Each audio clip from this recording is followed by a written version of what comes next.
Un saludo a todos y todas. A finales del 2018 empezamos la expedición del Eje Cafetero, que continuó todo el 2019 con la planeación, preparación, realización de los viajes y sistematización de toda la experiencia.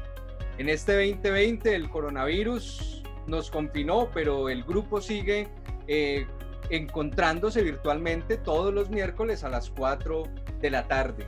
De estos encuentros surgió la necesidad de comunicar y difundir todo este proceso expedicionario, y por ello se organizó un grupo de comunicaciones que hoy presenta el programa de entrevistas prácticas pedagógicas para la paz, visibilizando las geopedagogías desde los territorios. El programa tiene como finalidad dar a conocer el proyecto realizado por los maestros en el 2019, las prácticas pedagógicas de los maestros en general, fortalecer el movimiento pedagógico con las voces de los maestros y las maestras de todo el país. El programa se emitirá todos los viernes a las 5 p.m. Tendremos dos programas que cuentan aspectos históricos del movimiento pedagógico y la expedición. En los siguientes, cada departamento contará lo que está realizando en cada una de esas regiones. Sean todos y todas bienvenidos a nuestro programa Prácticas Pedagógicas para la Paz, visibilizando las geopedagogías desde los territorios de maestras y maestros.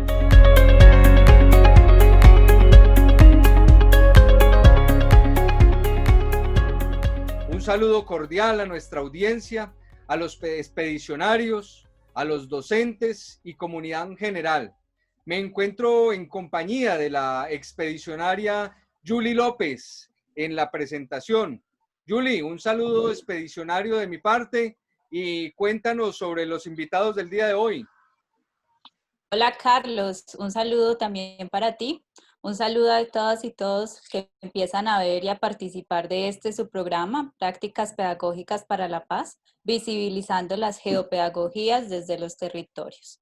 Semanalmente se difundirán las voces de los maestros y maestras expedicionarios y de aquellos que en sus aulas realizan un trabajo silencioso, fortaleciendo y enriqueciendo los procesos de enseñanza y aprendizaje, y que nos contarán esas prácticas que emergen en medio de las dificultades y del olvido del gobierno a la educación.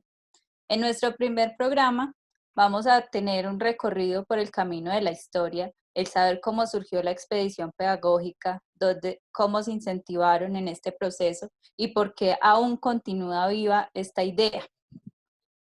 Para contar esta historia tenemos dos invitados. La primera es la maestra María Luz Gladys Ramos Cañas, profesora de preescolar, activista sindical, integrante del CEIT Educal, integrante del Comité de Formación de la Secretaría de Educación de Manizales, presidenta de la Asociación Caldense de Licenciados ACAL y participante del colectivo Freire. Ella nos contará detalles sobre la iniciativa que empezó en Caldas. Nuestro segundo invitado es el educador popular Marco Raúl Mejía Jiménez, quien ha recorrido los caminos de la educación popular con el CINEP, Planeta Paz y muchos otros. Fue uno de los impulsores del movimiento pedagógico y hace parte del equipo central de la expedición pedagógica y coordinador de la expedición pedagógica Eje Cafetero. Bueno, esta emisión es muy especial para nosotros, especialmente para el equipo de expedición pedagógica. Nuestro primer invitado pues va a ser Marco, quien nos va a hablar un poco acerca de esta historia, pero primero vamos a decir que fue nacido un 12 de agosto en Palermo, Antioquia, no vamos a decir el año. Es un seguidor y continuador de la tradición de las pedagogías críticas de Latinoamérica, licenciado en Filosofía y Letras por la Pontificia Universidad Javeriana, tiene una maestría en Educación y Desarrollo, es doctor de Programa Interdisciplinario de Investigación en Educación y doctor honoris causa de la Universidad Pedagógica Nacional, entre muchos otros estudios y reconocimientos. Profe Marco, bienvenido y regálenos un saludo para nuestra audiencia. Bueno, para todos y todas los compañeros expedicionarios del Eje Cafetero y del país, un saludo de tiempos de coronavirus, en donde seguimos tejiendo la pedagogía como una de las principales formas de resistencia para construir un país diferente y también para aprender las lecciones del coronavirus que nos invita a construir otra escuela. Muchas gracias, profe Marco, con Carlos Rosero. Feliz de tenerlo aquí en Prácticas Pedagógicas para la Paz. Se podría decir que este Hola, programa Carlos. también es un homenaje a su gran labor docente y expedicionaria. Julie y audiencia que nos observan, les presento a la compañera docente María Luz Gladys Ramos Cañas, docente de primaria, compañera expedicionaria de Caldas. Profe, bienvenida y un saludo para la audiencia. Gracias, Carlos, por esta invitación y para mí como expedicionaria y maestra del sector oficial, me es muy grato dirigirme a todos estos expedicionarios y maestros que nos están escuchando y más que todo en estos momentos donde se requiere de estar construyendo al lado del otro y con el otro. De verdad que es una experiencia muy, muy agradable y espero que aportemos y recordemos muchas cosas. Muchas gracias, profe Gladys. Profe Marco, una pregunta. ¿Qué es y cómo surgió el movimiento pedagógico y quiénes impulsaron este movimiento? Bueno, el asunto del movimiento pedagógico es muy importante en la historia del país y de lo que pudiéramos llamar los movimientos sociales de la educación a nivel nacional e internacional. Porque Estados Unidos había tomado la construcción de su proyecto en Alcon por el asesor que lo diseñó. En él planteaba un gran cambio cultural y en ese cambio cultural los Estados Unidos constituyeron una universidad, la Universidad de Tallahassee, en la cual lo que se buscaba era implementar todo el proyecto educativo y pedagógico de el mundo del paradigma sajón, que era el paradigma del currículo. Y para ello comenzaron a dar becas en el mundo latinoamericano para esta universidad. Y eso llevó a que durante un tiempo muchos fueran a la Universidad de Tallahassee. A su regreso, algunos de ellos, a finales de los 70, trajeron una propuesta de reforma curricular que correspondía más o menos a la propuesta curricular que se movía en Estados Unidos para organizar el mundo de la tercera revolución industrial, de la globalización. Y entonces plantearon una propuesta curricular que era un poco el instruccionismo, y era el instruccionismo fundamentado en toda la teoría del conductismo skinneriano. Y entonces en el país se comenzó a hacer una reacción a esa propuesta. Y esa propuesta en ese momento fue encontrando que diferentes sectores críticos que veníamos de muy distintos lugares comenzamos a cuestionar esa propuesta. Los sectores más representativos que comenzaron a cuestionarla fue el grupo Federici de la Universidad Nacional, donde estaba Antana Mocus, donde estaba Carlos Augusto Hernández, el grupo de historia de la práctica pedagógica que se estaba conformando, donde estaba Olga Lucía Zuluaga, Alberto Echeverri, Alberto Martínez, Quiseno, y aparece también un grupo que se comenzaba a caracterizar por un replanteamiento del pensamiento marxista ortodoxo, que planteaba clásicamente que en la educación se comenzaría a trabajar el día que triunfe la revolución, porque trabajar la pedagogía sería reformismos y desviaciones, y que ese no era el asunto central de las peleas. Y era el grupo que aparecía también bajo las orientaciones un poco del pensamiento de Antonio Gramsci, que se movía en sectores al interior de FECODE, críticos de ese marxismo. Ahí estaba el profesor Jorge Gantiva, estaba el profesor Pachón. De igual manera, aparecían núcleos al interior de FECODE que se movían en un proyecto que se llamaba Nueva Escuela. Y allí recogía una serie de sectores con experiencias a lo largo y ancho del país. Y aparecen muchos otros sectores. Y ahí también llegamos nosotros, que veníamos de la educación popular, con algunas experiencias de trabajo en escuela formal. Había un gran debate en la educación popular porque se decía que la educación popular no podía ir a la escuela porque eso, la escuela era el aparato ideológico del Estado, muy influenciado por el pensamiento de Luis Althusser y uno de sus seguidores en América Latina, Aníbal Ponce, quien trasladó un poco ese discurso acá. Entonces, esas experiencias en donde nos encontrábamos personas que en ese momento estábamos en el CINEP, en el CEPEX, en el IPC en Medellín y muchos otros, todos esos sectores nos unimos. Y apareció un poco Abel Rodríguez como presidente de FECODE planteando la necesidad de unir todas esas fuerzas. Y eso permite una confluencia de fuerzas en FECODE, en donde básicamente lo que se planteaba era que el maestro y la maestra no era un simple asalariado, no era diferente al obrero clásico, porque se le asimilaba al obrero clásico como explotado. Y se planteaba que había una especificidad en el maestro y la maestra. Y esa especificidad era la pedagogía. Entonces, que el maestro, además de tener que luchar por lo gremial, de tener que luchar por lo político, el maestro hacía política la pedagogía, en el sentido de que tenía que hacer propuestas.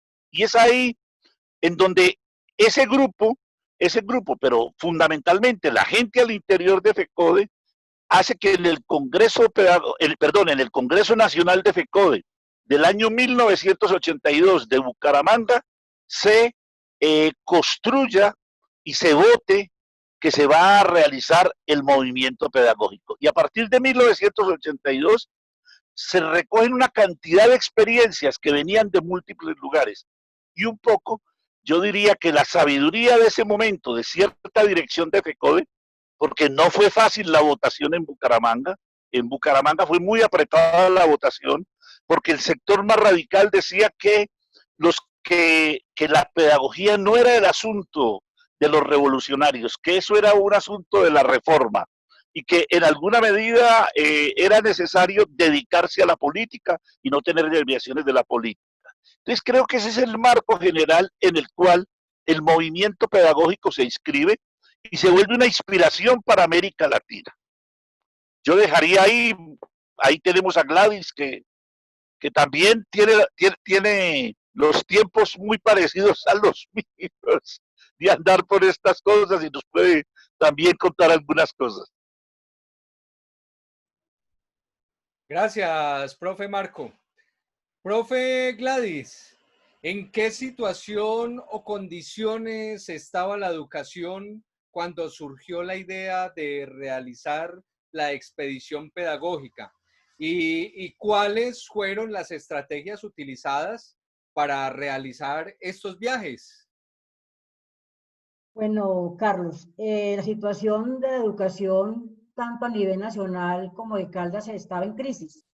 Se decía para ese momento que la educación desde el país era ajena a lo que requería la comunidad, que era pobre, que era atrasada en contenidos, en sus formas y procesos. Pero creo que en ese momento la FECODE venía de librar una justa lucha, una conquista, que fue el estatuto docente, y al lograr esa justa lucha, le permitió mirar otras cosas en ese momento. Y fue así como empezó a liderar procesos con el gobierno, con el Estado, y empezó a mirar otras cosas, que era mirar la educación.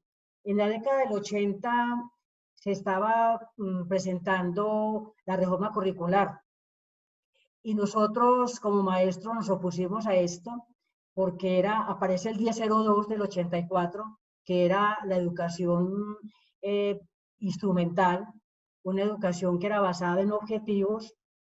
Entonces, todo esto, con el auge que venía a la FECODE, permitió que en ese Congreso Pedagógico, en el 82, adelantara una consigna que era educar y luchar por la liberación nacional.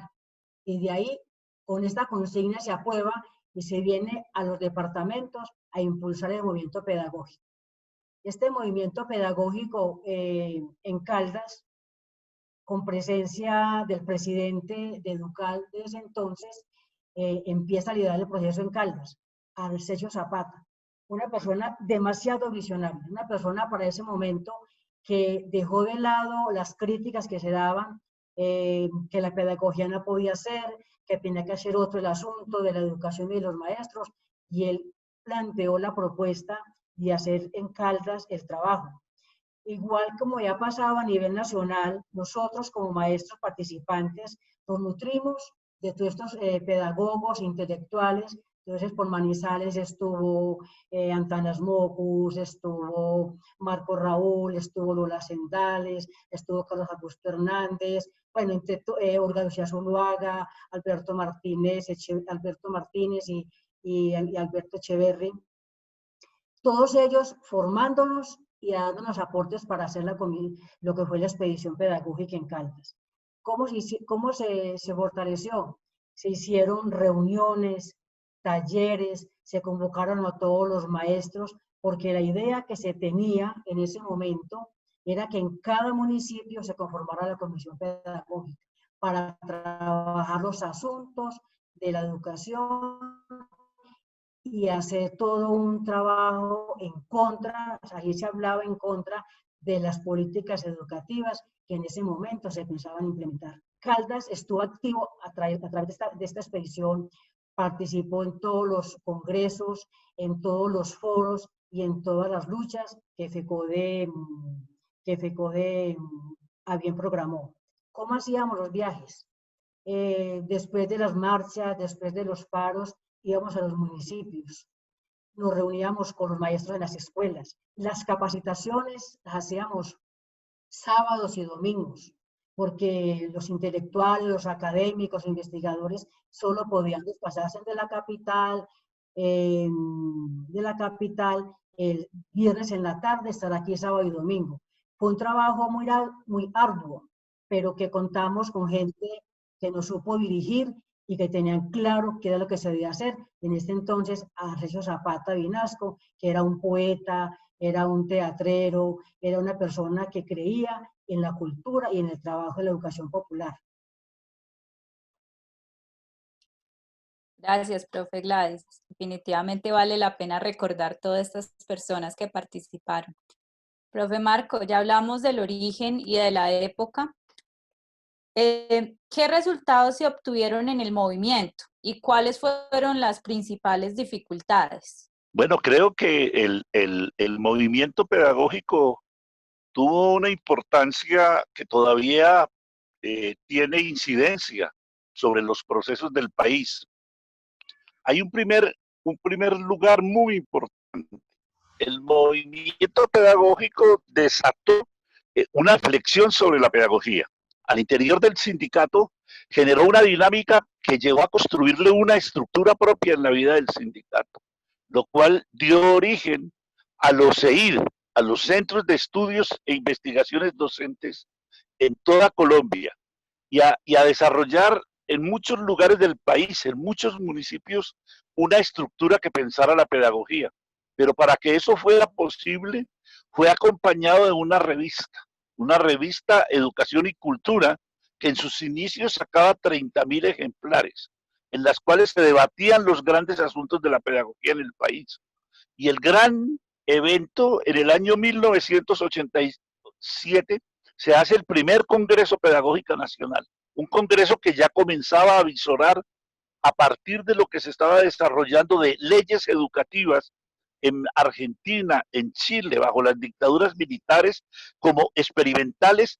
Se inició un debate sobre ley de educación a partir de las experiencias y el futuro de la educación. Por eso cuando llega la propuesta de ley de educación en Colombia, bajo el gobierno de César Gaviria, el movimiento pedagógico había construido una masa crítica que enfrentó lo que le propusieron ley de educación por los agentes del Banco Mundial en el país. Y ahí volvimos a aliarnos todas las fuerzas, y volvimos a aliarnos y disputamos la ley de educación. Por eso a veces cuando el PECODE dice, no, es que la ley de educación fue de... No, la ley de educación fue movilizado mucha gente del país, tanto que logramos hacer una serie de foros que no estaban programados originalmente para que el país discutiera la educación que quería.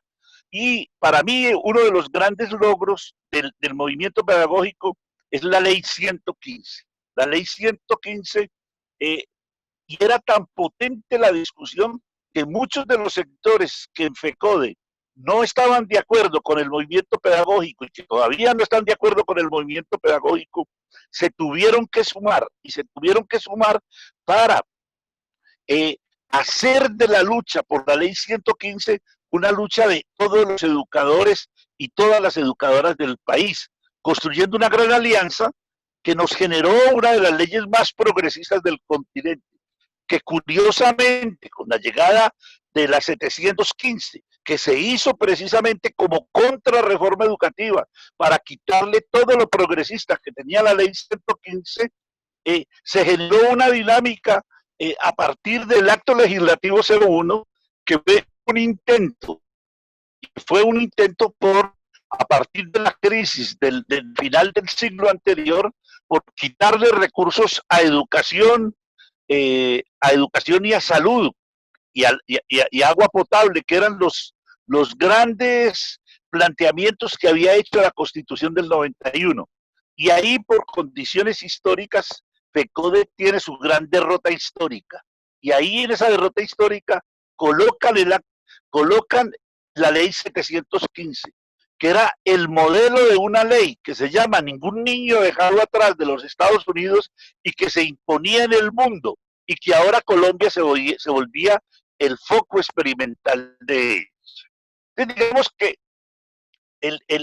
durante ese tiempo también los procesos del movimiento pedagógico en Colombia comienzan a ir a otros lugares, a Brasil, a Argentina, y comienza a generarse una dinámica latinoamericana de movimiento pedagógico. Profe Gladys, ¿de qué manera dieron a conocer el proceso y quiénes participaron en la práctica de expedicionaria? Claro, que usted recuerde que se reconocieron por su trabajo, porque me imagino que fueron muchos, pero los que tú recuerdas. Bueno, es bueno precisar que esta expedición pedagógica por Caldas se da en dos momentos. Una, surgen grupos por fuera del sindicato y la comisión que se da al interior del sindicato. Esta primera comisión que se da al interior del sindicato permite realizar unos viajes, y la metodología como estaba estructurada la comisión, que era hacer seminarios, talleres, había trabajo audiovisual, había trabajo de reunión con sectores sociales diferentes a maestros. Entonces permite dar a conocer el proyecto de varias formas, no solo en las escuelas, sino también en las comunidades y con los trabajadores de la cultura que tenían sus organizaciones. Hubo momentos críticos porque el grupo que estaba al interior del sindicato pues tenía sus contradictores y no veían bien el trabajo, pero igual se desarrolló. ¿Quiénes participaron? Como se conformaron comisiones pedagógicas a nivel de cada municipio, entonces estaban los presidentes de las subdirectivas y alrededor de ellos trabajaban otros maestros. Pero igual llegaron profesores universitarios, llegaron estudiantes de la universidad y conformaron estos grupos. En los talleres que se hacían, que tenían 3 momentos, que era un taller vivencial, un taller específico y un taller que motivaba, ahí se decantaban los trabajos que se iban a hacer y las propuestas que se iban a debatir.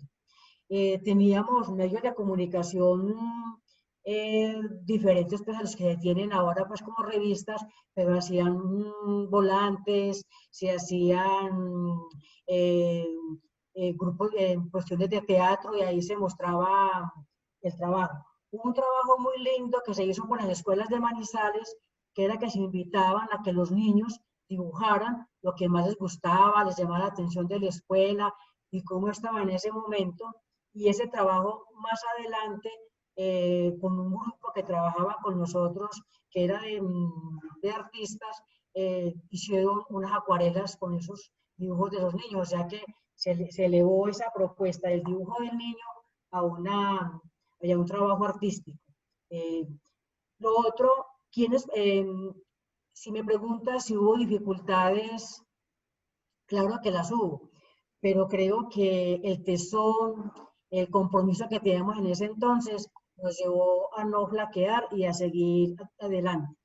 De estas personas que empezaron el trabajo, ya se nos fue nuestro pionero y visionero Arcesio Zapata Vinasco, se fue Jorge Hernán Flores, pues que hicieron parte activa del trabajo, pero y siguen aquí en Manizales y vinculados con la expedición Mario Guapacha, James Sánchez, Teresa Enciso, también está Pedro Mel García, otro que ya se fue, Iván García, está León Darío Muñoz, están profesoras de Aguadas que nos recuerda Claribel Rojas, profesores de Río Sucio como Alberto Grisales, Teresa Reyes, de Pácora, Jairo Cardona, bueno, William Galvis.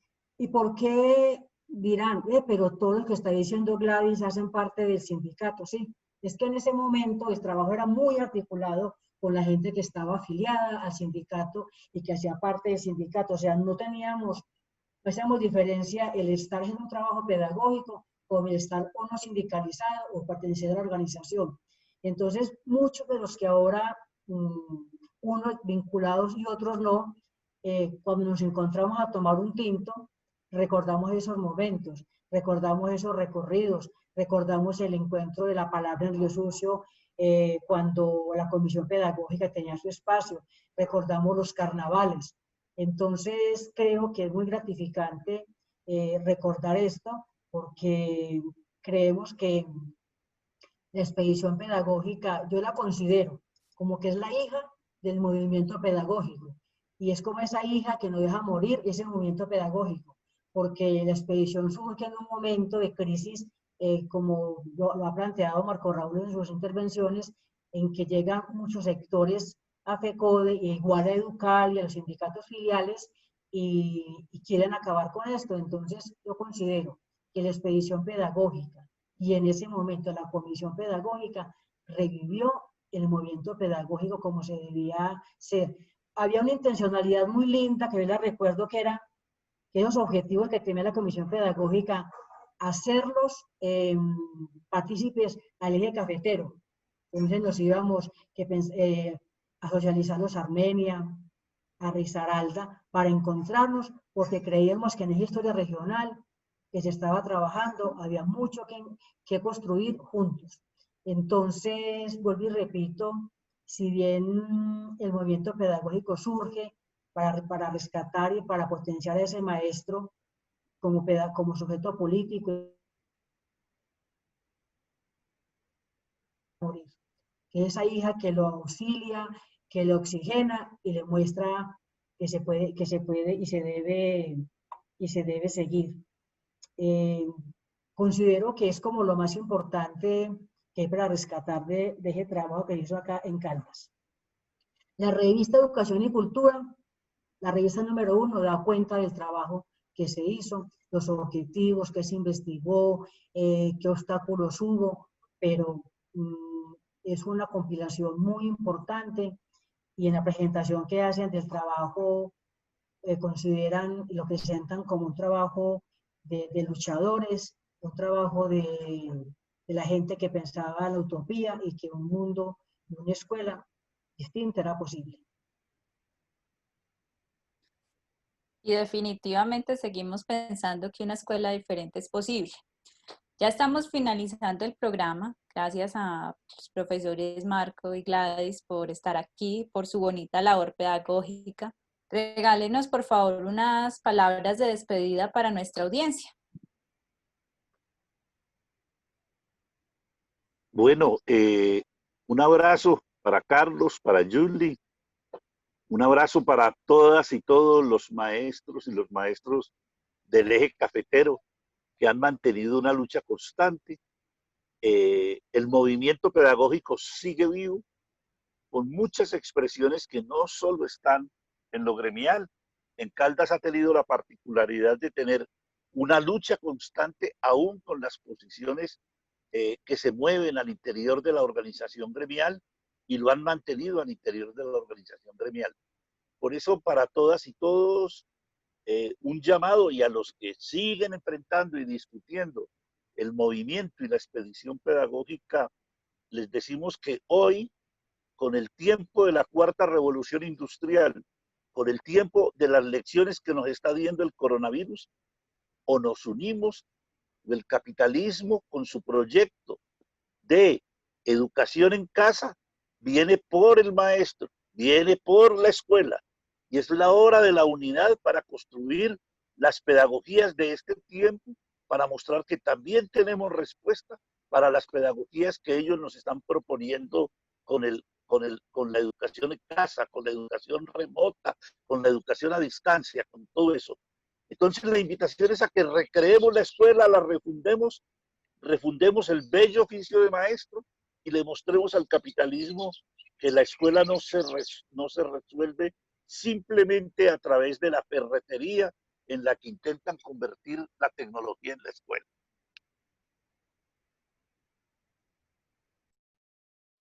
Profe Gladys, regálenos las palabras de despedida del programa. Bueno, después de estar en este momento de recordar lo importante que ha sido el trabajo como maestra expedicionaria, como maestra sindicalizada o como activista sindical, creo que no más queda que decir que debemos seguir en el camino correcto, que debemos, claro, hacer paradas para revisar lo que estamos haciendo, pero que hoy más que nunca estamos llamados a pensar esa escuela posible que desde el 82 y mucho antes nos la estábamos soñando, que si bien hoy tenemos una contingencia que es como una avalancha, creo que todos estos encuentros, todas estas historias, todo esto nos ha servido, servirá para seguir adelante. La invitación es que no podemos tener ni discurso, ni frase, ni lamento de desesperanza. Por el contrario, tenemos que ser en este momento, ser muy asertivos y propositivos en torno a la escuela que queremos construir, que la expedición es el espacio para seguir viviendo el movimiento pedagógico y para seguir creyendo que una escuela es posible y que los maestros, pese a todo, debemos estar ahí y que este puente que se nos ha quebrado de estar en la escuela presente, lo estamos reconstruyendo para desde la casa seguir siendo maestros y apostarle a los cambios que quiere desaparecer la escuela y el maestro. La invitación nuevamente es que sigamos unidos, que sigamos construyendo unidad y sigamos defendiendo la educación pública, la escuela y nuestra profesión como maestros. Julie, excelente programa el día de hoy. Hemos llegado al final. Esperemos contar con los visitantes del día de hoy y mucho más, muchos más que llegan pues a ver nuestro programa. Quedamos con la tarea de contagiar de pedagogía y de las prácticas alternativas a más expedicionarios, a más docentes. Julie, despide el programa del día de hoy. Gracias, Carlos. Esta práctica pedagógica digital termina en esta ocasión, pero se mantendrá viva cada vez que un maestro, una maestra, nos permita visibilizar las geopedagogías, esas prácticas alternativas que hacen desde los territorios para llevar la educación a cada uno de sus estudiantes. Esperemos que nos acompañen en una próxima expedición pedagógica. Hasta pronto.